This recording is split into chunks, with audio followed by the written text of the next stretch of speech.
All right, school, we're back. Good morning. Did you miss me? It has been a whole 24 hours since we have been here together at the School of Shred. Welcome, everybody. This is episode 79. This is our weekly Q&A. I'm going to be posting these questions up here. I'm kind of in the middle of doing that right now. So as you guys jump on, I want you to throw a flex emoji in the comments. Let me know where you're at, where you're located, where we be. Let everybody know where Shred Nation's at. We got a few good questions here today. We got five. We have 5 questions here today that we're going to go over. First one is, what is the best probiotic source? So that's going to be number 1. So I'm popping that bad boy up. How's everybody's week going? Are you guys all doing good? How's everybody doing? All right, I'm going to pop this guy up right here. All right, boom, boom, boom, boom, boom. We're going to get these fired up and then we're going to get started. So, again, as always, you guys, if you got some questions here as we wrap this week up, what I want you to do for me is go ahead and jump on here and ask these questions. We can use these shows as a live Q&A to serve your fitness needs, your health and fitness needs. I'm here to serve. I'm here to help you guys. So as you guys watch this, I want you to just say, hey, what's up? I want you to ask any questions that you have, and let's knock them out. You know, that way you can have a strong weekend.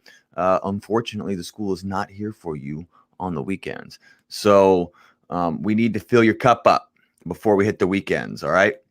So ask your questions, you guys. Ask any questions that you got. All right, I got the 4th one done. We're going to do the 5th one right here. All right, how much caffeine is too much? Ooh, how much caffeine is too much? I think we've had this question before because I remember saying, is there such a thing as too much caffeine? All right, cool. Yeah, we got somebody saying TGIF, right? Thank God it's Friday, baby. Thank God it's Friday. All right. So welcome to the show, everybody. This is episode 79 of the School of Shred, the one and only. This is the health and fitness channel, the holistic health and fitness channel.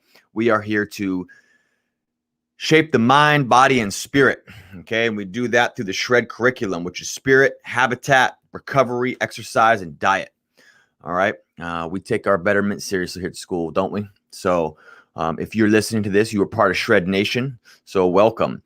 If you want to jump on the email list and get some free content, you can go to schoolofshredpodcast.com and you can sign up for free. It'll take you a whole 30 seconds and then you can get knowledge. You'll get a free guide and then you'll also get weekly blogs, which I have been guilty of not doing this week. I'll just, for any of you guys who are on the list, haven't done them because we've been finishing up the website.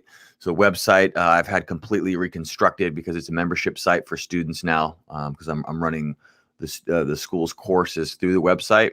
So I've had to hire out and do the smart thing for once in my life, which is try to not do everything myself and hire out and have a team of professional developers gut the site and rebuild it. And I've been busy doing content for that and running this first class. So I haven't done a whole lot of emails this week, but we'll be back on it. We're going to start doing regular blogs that you guys are going to get in the email. So go to schoolofshredpodcast.com and sign up for that. If you guys want to learn more about the school, go to theschoolofshred.com. However you want to say it. That's also johnreedfitness.com. So let's go ahead and get started, you guys. So we're going to hit up this first question. We have the best probiotic source. Somebody wants to know what the best probiotic source is.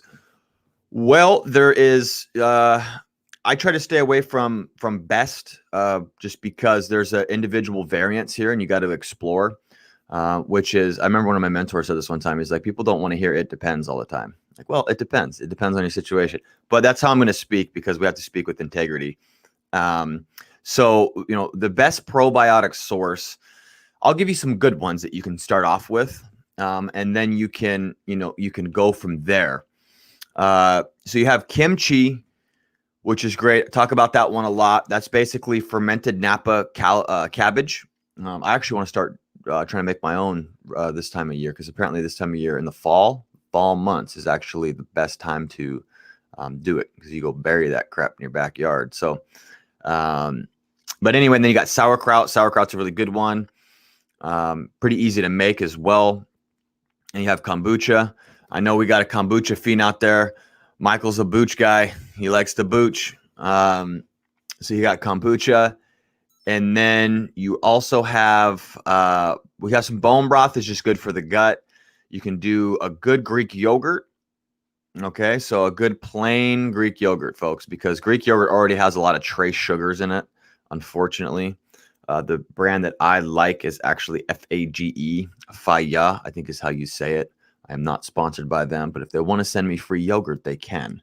That has the lowest carbohydrates, trace sugars in it, and the highest amount of protein of any that I have found. The best tasting, though, is our local Elenos that we got here. That is definitely the best tasting yogurt I've ever had, your Greek yogurt. But you got probiotics and live cultures in there. You can also look at doing kefir,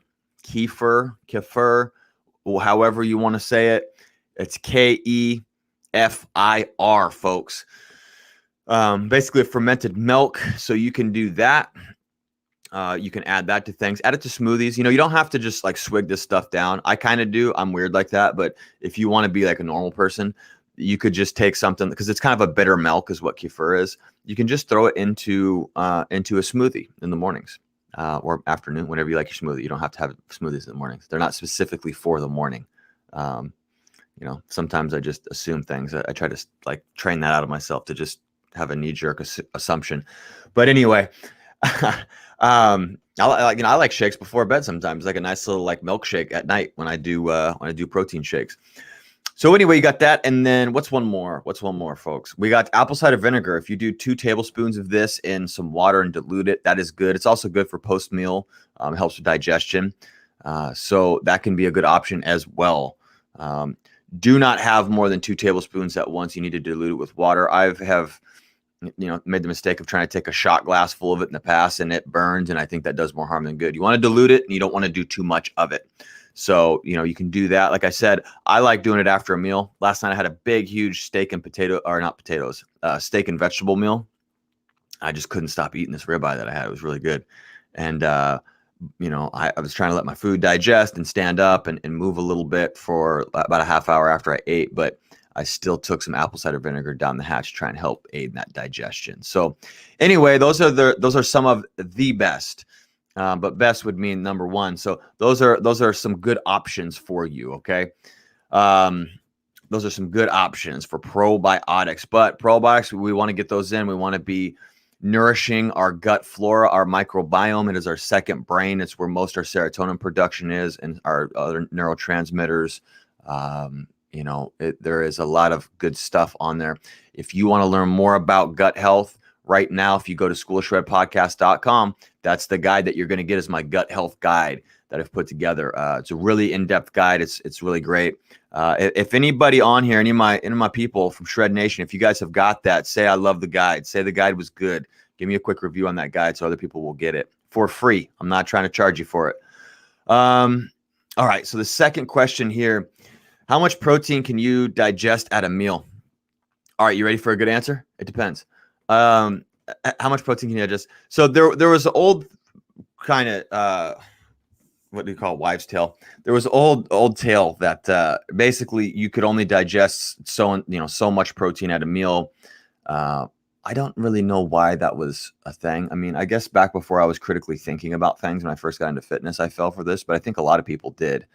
And the protein thing that's just not true. So like, what is digestion? So digestion would basically mean that you ingest food and then it gets through the enterocytes in the stomach, and you get it into your bloodstream, and then you utilize it, right? So it actually gets through and it gets absorbed. So how much protein can you digest at a meal? I think it's less about how much protein you're eating, and it's more about the current state of your gut health and your gut permeability. And so this would be the real answer here. There's a lot of simplified answers, which is 20 to 30 grams of protein at a sitting. If you're asking this question, you might have already read that, though. Like that's out there. That's a big one. It's like, oh, don't have more than 20, 30 grams. But what about fasting? What about fasting? If I eat, if I eat 20 ounces of steak that has, whatever, 70 to 100 grams of protein. I'm not sure on those numbers, but I'm just saying, like 70 to 100 grams of protein. Am I not going to figure out a way to absorb all that? I'm going to. So I've been fasting. I do 1 meal a day. I do OMAD diet, the OMAD diet. I've been doing 1 meal a day. I've been fasting for at least, 16 hours for several years now, and my muscle mass is doing just fine. I have not lost muscle mass, that I used to obsess about building up. I've been able to maintain it actually better. My hunger hormones are stable. And when you fast, you eat big boluses of food. You eat big boluses of protein. So the big thing, the first tier of this is, can you digest, absorb, and assimilate the foods you're eating? Is your gut health good? If your gut health is where it needs to be and it's up to par, don't worry too much about how much protein per meal. That has all been, there was some Brad Schoenfield research that came out, and they kind of debunked this thing. It's like, you literally have a unlimited amount of digestion ability for protein. Your body recycles protein until you use it. Your body can use protein in a whole host of ways. It can use it, obviously, to generate new cells and all the good stuff that it repairs and regenerates, but it also can be used as a fuel source. So, which is why a high protein diet is less likely to turn into adipose tissue and fat. So, protein is a good macronutrient to consume, but I wouldn't worry too much about digestion ability. I would worry more about gut health and how you're digesting food as a whole, not just how much protein do I need at a sitting. Now, if we're looking at muscle anabolism, the smartest person that I have heard on just the protein breakdown is Gabrielle Lyon, and she talks about, if you're younger, roughly about 25 to 30 grams of protein to stimulate the muscle anabolism and muscle protein synthesis 4 times a day is for maximal muscle growth. So, she's a doctor in that field. But then there's also, as we get older, we get what's called anabolic resistance, where it takes more protein to stimulate muscle anabolism. Right? Because if you guys don't know this, when you eat protein, you get a response like you do when you weight train. When you weight train, it kicks your body into this muscle protein synthesis. It triggers mTOR pathways, and that can help assist in muscle growth. So does eating protein. So eating protein does that as well. And so what Dr. Lyons says is that, on days that you work out, you actually don't need as much protein because you've stimulated mTOR. So it's like this hormonal response that you're getting. And so obviously you want protein on those days, but it's the days you don't work out that you can actually utilize consumption of protein to spike mTOR. So anyway, that's kind of an interesting one. All right, good. Yeah, we got some people. Guides are great. Good. I love you guys. Shred Nation, I love you. Happy Friday. Thank you for helping out there and letting everybody know that the guides are good that I'm giving out for free. Schoolshredpodcast.com. Shameless plug, but it's free information, you guys. I ain't asking for money, so I'll plug it all day long. Plus, it's valuable. All right, the next one. Next question, number 3. Is it okay to cook my vegetables instead of eating them raw? Absolutely, yeah. I would recommend eating your vegetables in all sorts of ways. For me, I tend to get a little bit of a rocky gut if I have broccoli raw, if I have too much of it. I do like broccoli raw, but if I have too much of it, I get gassy and I get bloated, all that good stuff that you probably don't want to hear about. But so you got to check that out. Just because a vegetable is deemed healthy does not mean that it won't cause some stomach upset and it might irritate you. Okay, we have to start looking objectively at everything. We got to look at, vegetables could be causing some inflammation and some GI distress. We got to look at, nuts and seeds, things that we deem healthy. Are they causing an issue? Is certain meats causing an issue? Now, meat tends to be on the lower allergy, lower intolerance, but it can happen. So cooking your vegetables, yeah. I mean, for me personally, I cook most of my vegetables. I don't follow a raw I don't follow a raw eating a raw vegetable diet. I have a book on that talks about that, how you don't want to deaminate them by cooking them. But I've also, seen some really good stuff that shows that are states and claims that when you cook vegetables, although you're cooking some of the nutrition out of it, you're making more of it bioavailable to your body, which is kind of interesting. So you're kind of helping pre-digest it and break down some of the fibers and whatnot, and some of the starches in them. So anyway, so that's, a little bit of cold pressed olive oil sauteed with kale or spinach. And then you can, steam green beans and broccoli and, cook up a little bit of, one of the things I like to do is zucchini. So we have a lot of fresh zucchini from our garden here. And so I'll slice those up, a little bit of avocado oil, a little olive oil, boom, boom, little salt, little pepper. And then we throw in some kimchi in there. We do some tomatoes. So a lot of that stuff can be done from your garden if you guys are growing at home garden. So it is okay to cook vegetables as well as eat them raw. You should switch it up. And see what increases your digestion. What do you feel best off of? What has you not burping afterwards? What has you not bloated or watery? You want to check these things out. So good question. That was question 3. All right, we moving on to question 4. Let's do this thing. All right. What up, Instagram? What up, Frankie? My guitar teacher is jumping on the live right now. This is good stuff. So you can't see it right now, but we got questions up on the Facebook and YouTube channels here. This is Q&A Friday. So what to do when I'm not motivated to work out? So we've talked about this before. So motivation is something we don't want to rely on. We want to rely on discipline. So when you're not motivated, well, there's a few things that you could do. Number one is, this is why in the School of Shred, I have everybody write down their goals. So actually class 101 right now is on their first assignment, and it's called definiteness of purpose, which is a term I got from Napoleon Hill, who's my favorite author. And so what we want to do is write down what exactly is your goal. And we want to use this technique called SMART goals. So you guys can look that up if you want to learn how to create SMART goals. You can use that really in any endeavor. So it's specific, measurable, attainable, realistic, and time bound. And so we can lace in about 3 or 4 of those and create an affirmation card. So what I do, it's like a flashcard that you can create. You can get cards like this, and you can write your goal down. You can pin it up. You can find whatever your goal is. Like if you're like, when I was young and wanted to be in shape, it was like I was looking at certain, there were certain movies that inspired me to work out. There were certain physiques that inspired me to work out. Like that was external stuff, or internally. Like what is the internal motivation? Do you want to be able to lift your kids up and run around with them and play? Do you want to be able to go for a walk with your dogs and give them the best life that they can have?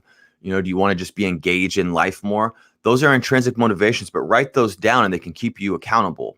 And so on the days that you're not motivated, you just look at those. Just look at those. And then another thing that you can do is give gratitude for the fact that you can actually go out and exercise. And I know that might sound cheesy and corny, but I'm telling you, it works. It works. The more grateful you are, the easier it is to take massive action. Because if you're grateful, you're like, look, I'm blessed with these legs. I'm blessed with these arms. Like I went out and ran 7.5 miles. There was about 8 miles the other day. I was sore and all that, but I was just thankful to be able to go, number one, throw on an audiobook and learn. And number two, just have my legs, man. I feel very, very blessed. So that's definitely something that can help you when you're not motivated. Find what is your source? What's the source that will motivate you? You just got to find your own tools. That's the thing. But eventually this thing is a lot less about motivation, though. It's about discipline. And that's what you're getting. You're callousing your mind. You're callousing your body when you're working out. So, as time goes on, like you get a few years into this thing, you're not gonna be asking these questions. You're not gonna be worried about this. You're not gonna be worried about motivation. You won't be worried about, because you'll have discipline at that point. Like I don't worry about motivation anymore. I actually am scared of motivation now because motivation makes me beat myself up too much. If I get too motivated, I start wrecking my body with exercise. So that's the thing is look at doing flashcards, create a vision board. Those are awesome. Vision boards are just great for your whole life. You can have, everything on there, whatever the kind of house that you want, the kind of spouse that you want. You can write little affirmations and post on there, all sorts of cool stuff. So Visualization is something that I believe heavily in. So you have that. You have your affirmation cards. You have, pictures of physiques that maybe that you admire, or they inspire you from an external perspective, or you think about internal stuff like, why do you want to get fit and healthy? Write those down so you remember. So on your worst days, you know your purpose. So good question. All right. What was that? That was number 4. Boom, boom, boom. All right. Let's see. We got number 5 coming up. So last one of the day, folks. How much caffeine is too much? Okay. Well, here we go. I think we've had this one before. Everybody wants to know. How much caffeine is too much? Well, I mean, there's more like symptoms that you want to look at. I'm drinking mushroom coffee today, not psychedelic mushrooms, so just regular old cordyceps mushrooms and cacao. But anyway, caffeine. This is going to vary it's a case by case thing. So, a little bit of caffeine is good. It can help kickstart the beta oxidation phase if you're doing like just a black coffee, and then maybe you go for a walk in the morning. That can help you burn some fat. It can pick the metabolism up a little bit if you're not putting, tons of cream and sugar in it and all that. That can be great. Caffeine can be good. It can be a great pick me up. The issue comes from, over time you start to get used to it. You start to get used to the caffeine that you're taking in, and then you need more caffeine. And then clearly you start drinking a little bit more, and then a little bit more, and then a little bit more, and then before you know it, you might be having a lot. So I know at one point back when I used to do those Bang energy drinks, like those high octane energy drinks, are 300 milligrams per can. And, those things, I was doing 2 of those a day at one point. So that's 600 milligrams of caffeine, which is way too much. But see, the way my day goes is that I wake up and I usually have caffeine in the morning. But being a personal trainer, if I'm in the gym with clients from 2 to 10 at night, I usually have some pick me up in the middle of my shift, so around 4 or 5. And I try not to have caffeine within 6 hours of bed. So, and that was back in the day when I would stay up till midnight or 1. Now my schedule is a little different with the School of Shred business. I'm getting up earlier. But so anyway, that was not good, because I started to you can get more anxious. You get a little twitchy. You can get heart palpitations. There's some things you want to look for on that. So if you have like irregular heartbeats, if you start getting headaches because you're not having caffeine, if you start being able to not function because you don't have it, you should look at doing a decompressing from it for a while. I think everybody should do that anyway. So like I said, I'm drinking this stuff right now that this very low caffeine. It's like 50 milligrams a packet. Mushroom coffee. But like yesterday, I didn't have any caffeine.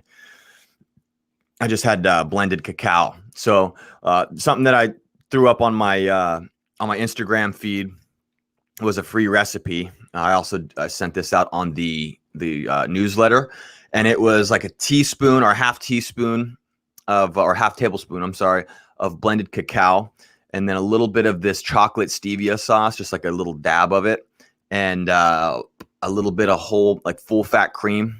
So like a full fat, like whipping cream. So there's no sugars or carbohydrates in it. And then I just, put some hot water in it, piping hot water. And then you have almost like a cup of hot cocoa. And so I'll do that on days that I don't want to drink caffeine, but I try to cycle my caffeine now, because I've definitely been a high caffeine user in the past. But, knowing what I know, now about the autonomic nervous system, and more acknowledging it, because I've known some of this stuff for a while, but acknowledging that I want my body to be in a rest and digest state a lot, because that's where we start to balance our nervous system and get into that. I want to be zen. So now I'm actually pulling back on the caffeine a bit, but me personally, I love my coffee, but you have to self-assess. So how much caffeine is too much? There's not really a milligram dosage on that. You have to figure out what energizes you, what adds to your day, but what also keeps your heart healthy, and not beating at irregular heartbeats, and not getting headaches and some of the side effects that come with too much caffeine. And then if you're drinking a bunch of caffeine and you're tired all the time, that's not good either. But you can also I found in the past, if caffeine starts to get up too high, you can start to get really anxious. So I had a mild anxiety attack, oh geez. I think it was 7 years ago. I was at work. I was at my old job where I was working at the corporate gym. And I remember at that point I was doing like supplements a lot, where I was doing a lot of the, just the kind of the bro supplements that you get at the store. I was back when I was spending hundreds of dollars on supplements every month. And I would do, I'd wake up, I'd have some type of caffeine in the morning. And then before I'd work out, I would do a pre-workout, which is going to be more caffeine. And then when I would work my shift in the afternoon, I'd have more caffeine. So that was a lot. I think I was getting over 600 or 700 milligrams a day. And, you don't really notice that it's too much until all of a sudden you start to just get more nervous. And I got more introspective when I was training clients, and I would start to freak myself out because I was just kind of twitching on edge. So, and I'm not like that. I don't really, that doesn't happen to me much. So, I'm introspective, but I don't get all freaked out like that. I think maybe I have tools to do that now, but it was definitely abnormal. And so I got off caffeine for a month at that point. So that was how I knew. So we have somebody, we got some feedback here on Facebook. What's up, Facebook? All right. So we have somebody that just said, I'm kind of seeing these a little late, but I like cycling my caffeine intake so I don't let my tolerance get too high. Yeah, that's exactly what I do now. So yeah, if you cycle your caffeine intake, that can be great. So say on the weekends, maybe you don't need the energy boost as much. That might be a good time to not do it. Find a different drink that you can do. Maybe do a cup of hot broth in the morning, hot bone broth, and then you could do a little bit of cacao, blended cacao, like I was talking about. That's good. Or you could do a kombucha tea. Even those do have a little caffeine in them. But you can keep caffeine low on the weekends when maybe you're hanging out around the house. You have life energy because you're not working. And then when you go back to work and you need to perform and you need to be on it, then you can utilize that caffeine as a tool. So I think that's one thing to consider. Is just, you don't have to have caffeine every day. But, I sure do like it every day. But the thing is I found things that taste good, so I actually don't miss it on certain days. I drink a lot of tea and I drink this other stuff I'm talking about. So anyway, school, that's it for episode 79. Thank you for your questions today. If you guys want to jump on the email newsletter and get free info, if you want free info, a free gut health guide. We talked a lot about gut health here in the beginning of this show. Go to schoolofshredpodcast.com. You can join the free email newsletter. If you want to learn how to join the School of Shred and become a student of the very first online health academy, where you get weekly assignments, weekly live classes with me, led by me with other fellow students, go to theschoolofshred.com or johnreedfitness.com. Okay, both of those will take you to the same place. You can learn about the School of Shred, what we do there, how we change lives in 90-day cycles. We do it one quarter at a time. And that is it. And so with that, I want you guys to have a great weekend. Stay strong and healthy in body. Stay relentless and energized in spirit. Stay determined in your pursuits. That spells shred. Now go shred the day and get better in every way. Until Monday, school, class is dismissed. Have a lovely weekend.